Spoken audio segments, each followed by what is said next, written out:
Muy buenas tardes, compañeros y profesor.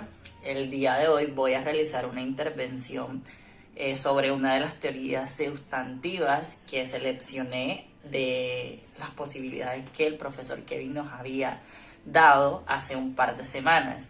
La teoría sustantiva que yo seleccioné fueron los cyborg studies. Específicamente voy a hablar el día de hoy del manifiesto Cyborg de Donna Haraway. Antes de entrar en materia, me gustaría de pronto aclarar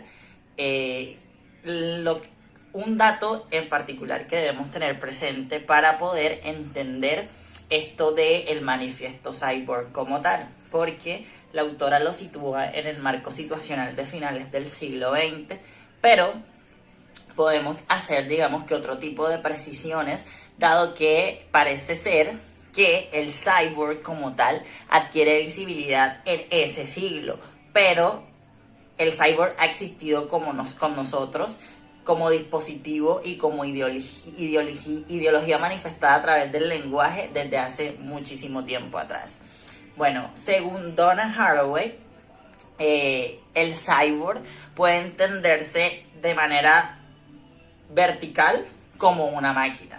Pero la tendencia discursiva o el cyborg en el discurso no es solo una máquina, sino un mecanismo de control, un mecanismo en el que todas las identidades pues se fracturan y se puede coalicionar a través de un lenguaje universal. Es por eso que la autora como tal, a pesar de que es filósofa, pues tiene una tendencia al transhumanismo y al posthumanismo, debido a que en el manifiesto Cyborg no se está hablando de lo trans, sino de lo posthumano. ¿En qué sentido?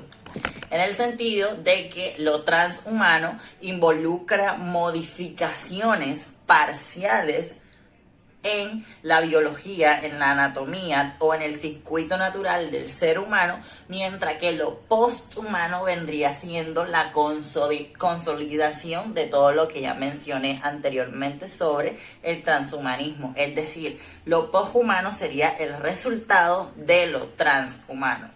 Entonces esta es la razón por la que el manifiesto Cyborg no es un manifiesto que se perfila a lo transhumano, sino que el manifiesto Cyborg como tal está relacionado con lo posthumano, porque lo que hace la autora en todo su desarrollo argumentativo es referirse a lo que está después del condicionamiento humano a través de características discursivas. Es por esto que me sorprendió bastante el texto, porque cuando yo lo leí, pues la primera impresión que tuve es, ok, vamos a hablar de máquinas.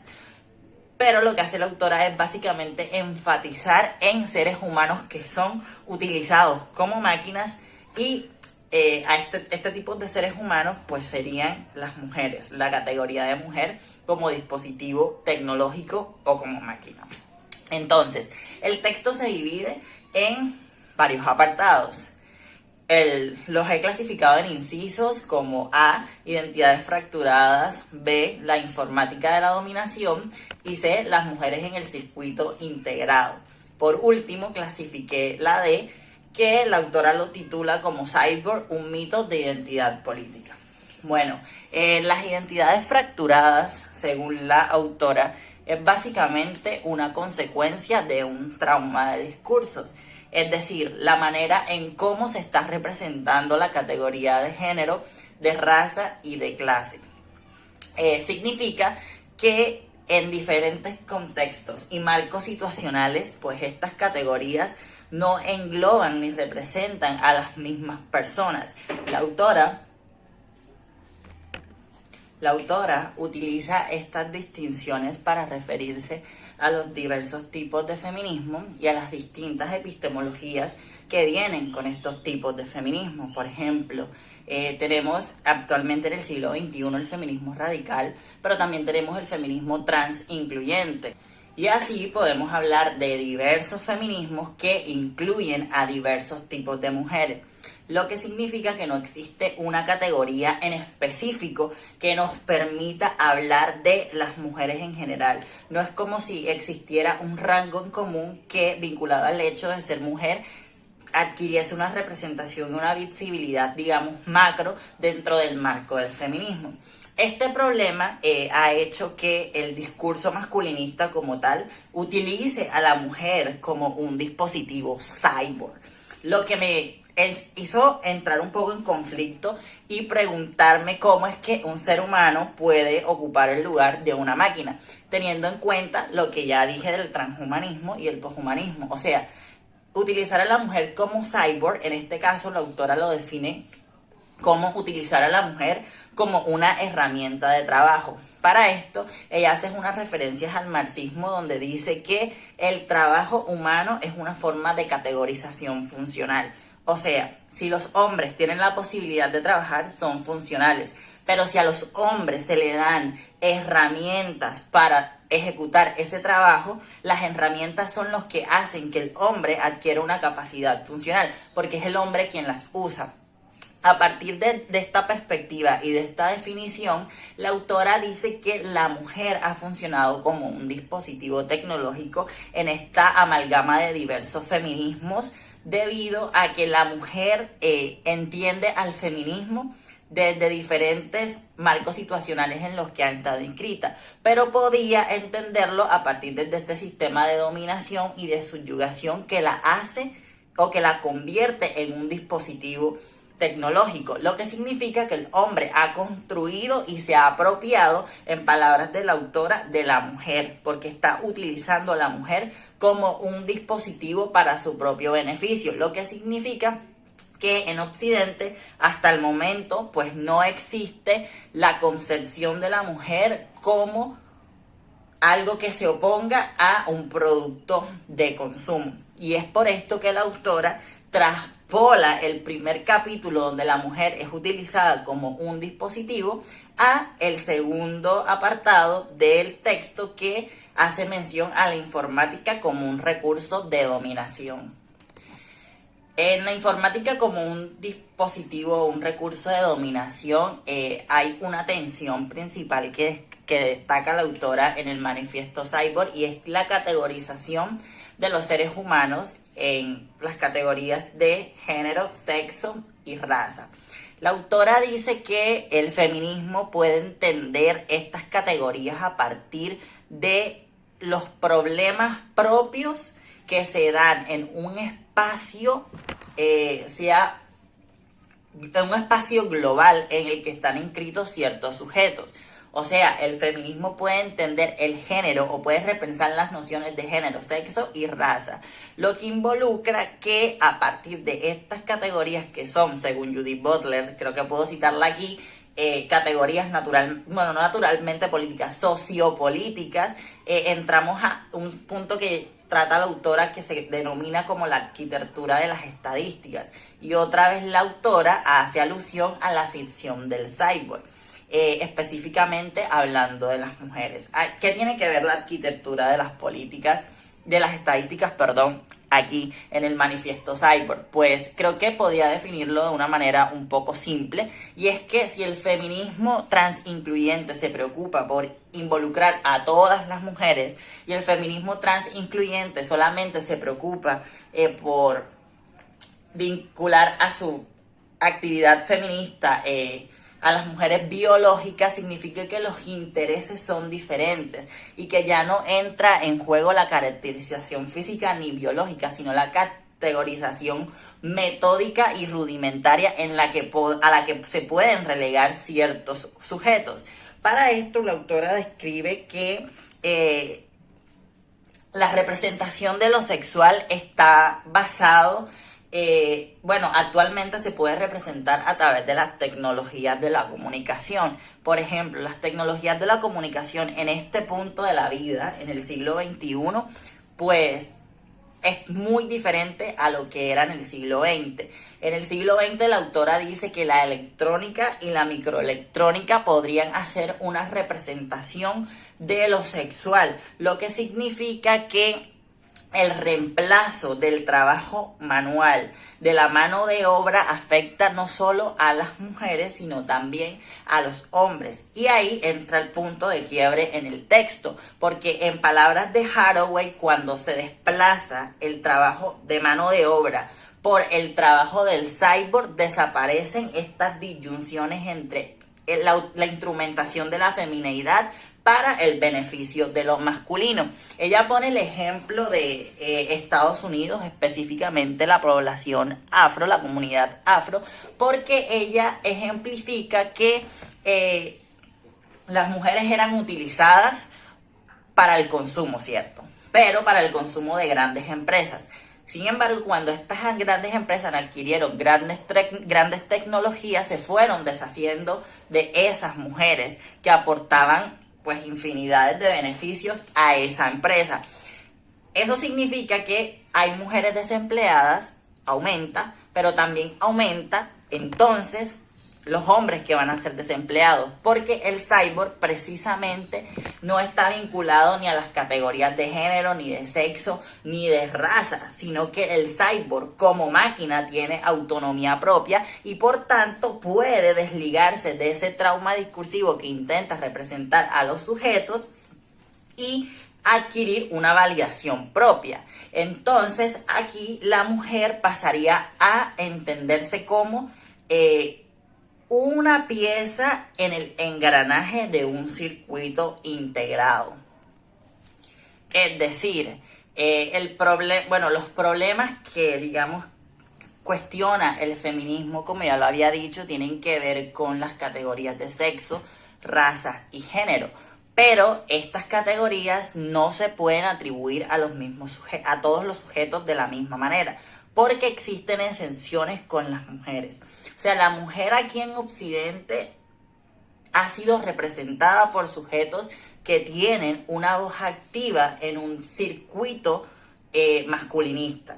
Ese circuito masculinista a través de discursos genera una memoria colectiva que se perpetúa durante generaciones, lo que significa que no es lo mismo una mujer del siglo XX, como lo menciona la autora, a una mujer del siglo pasado, al que está antes del 20, y no es lo mismo una mujer del siglo XX a una mujer del siglo XXI. Lo que sí es igual y lo que tienen en común todas estas mujeres que están inscritas en diferentes épocas son las instituciones con las que se ha representado la mujer como tecnología. Por ejemplo, la religión y la competitividad que existe entre la mujer que puede ser más pura y la que no. La participación política de las mujeres, que es un problema sociocultural. ¿Qué participación tiene la mujer? Y si lo tiene, ¿a qué niveles? Y si tiene niveles de participación alto, pues es sinónimo de competencia con otras mujeres. También el factor económico y laboral es algo que menciona la autora, porque la mujer, entendiéndose como dispositivo o como máquina, o en su defecto cyborg, pues parece que el juguete favorito, según la autora, de las grandes empresas, debido a que construyen una narrativa sobre todo lo que puede aportar la mujer si se relega a este sistema o este circuito integrado, que es lo que la autora desarrolla en el tercer apartado del texto. Este circuito integrado no logra otra cosa distinta a digamos que establecer o asumir una dialéctica diferente entre los hombres y las mujeres mediados por el cyborg. Mientras que los hombres simplemente son los herederos del patriarcado, de este sistema masculinista, las mujeres sí están a su vez inscritas en este sistema patriarcal, pero también están en una lucha de representaciones discursivas que no las representan, que fue lo que mencioné anteriormente, o sea, la iglesia, el campo laboral, etc. Básicamente lo que cuestiona la autora es que en este marco de socialismo y en este marco de intereses marxistas con el que se utilizan ciertos sujetos, la mujer queda relegada sí o sí a dos polos. El polo A, que vendría siendo las narrativas que definen a la mujer como cyborg, y el polo B, que es el circuito integrado donde se adquiere validez esta narrativa. Por último, el cuarto apartado al que se refiere la autora vendría siendo el cyborg como mito de la identidad política. Yo hice un paréntesis y le cambié el nombre al apartado y puse el cyborg como un mito de la ficción de la identidad política. ¿En qué sentido? La autora pretende con el cyborg romper todas las dicotomías que vinculan al hombre, al portador del falo, a la superioridad. Es decir, todo lo que tiene falo es superior a lo animal. Todo lo que tiene falo es superior de pronto a lo mítico.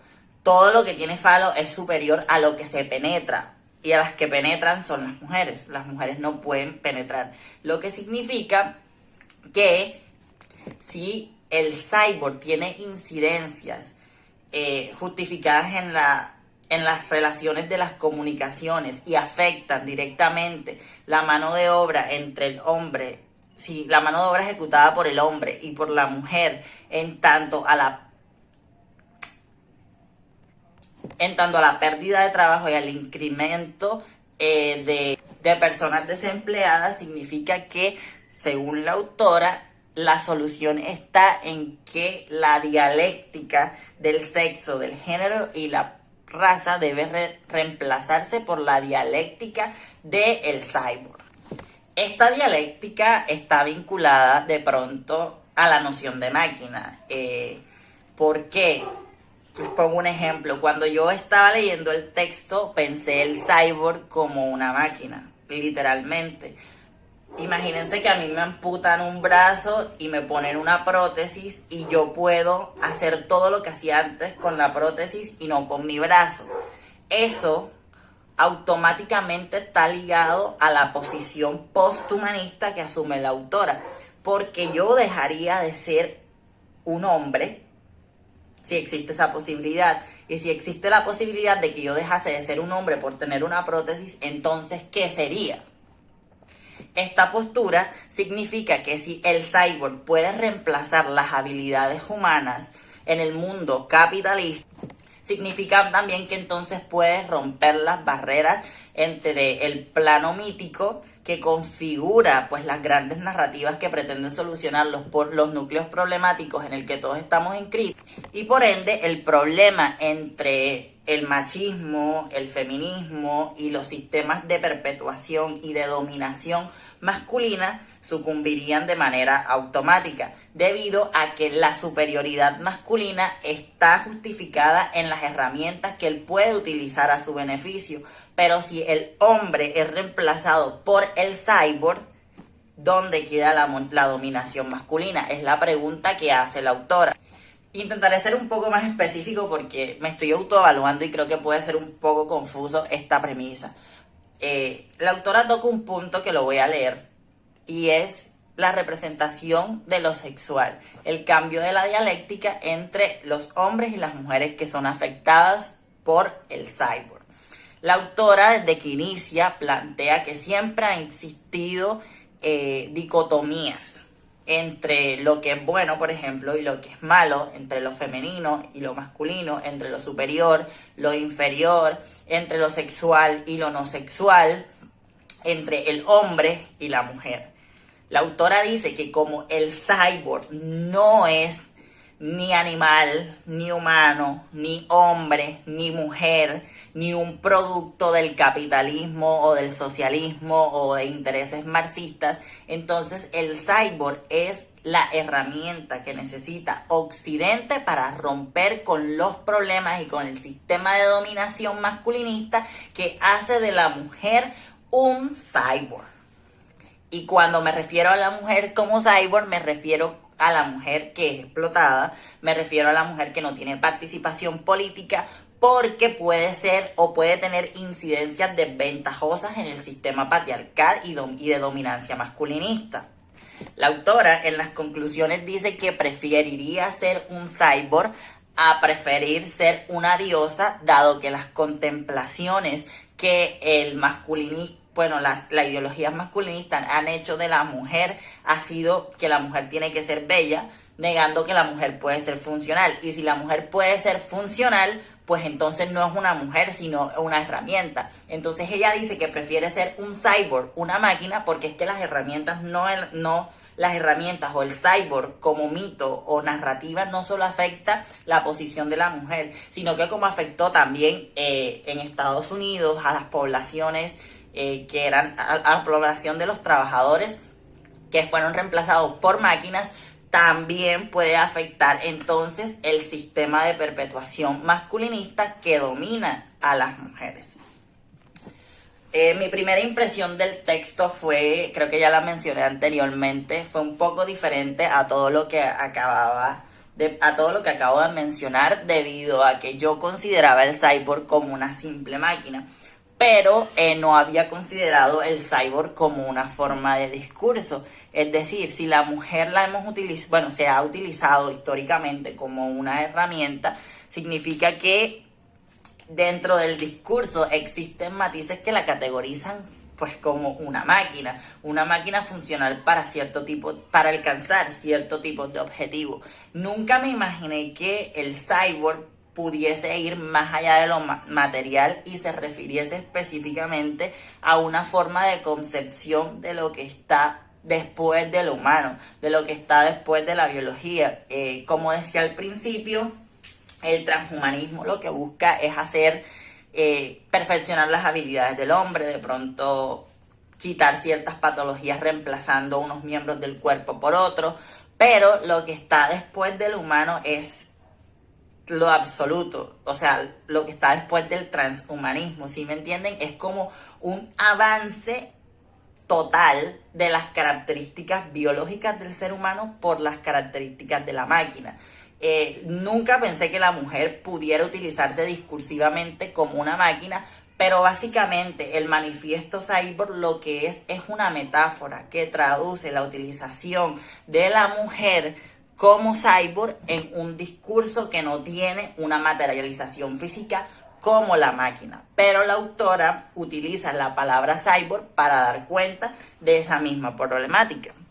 Bueno, he llegado al final de esta intervención, espero y le haya gustado, y si tienen una pregunta la dejen aquí abajito, pues para debatirla en clase, y espero haber sido lo suficientemente claro. Muchísimas gracias por su atención.